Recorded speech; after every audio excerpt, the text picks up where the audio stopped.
Maraming salamat po sa inyong tugon, Representative Jokno.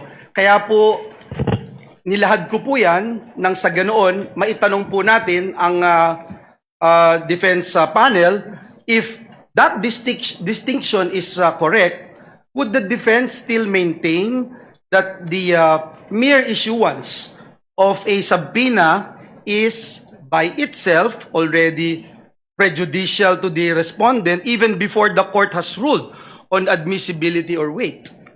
Yes, Your Honor. Good afternoon, Honorable Senator Judges.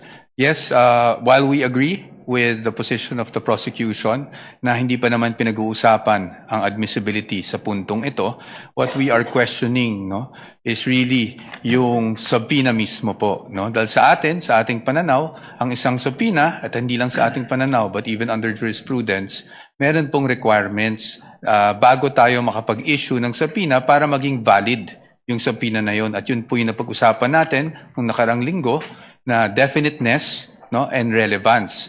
Ngayon, yung twin requirements na yun para po sa pananaw ng depensa ay lacking in this case. And that is why we maintain our position as regards opposing itong request ng prosecution sa pag-issue ng subpoena.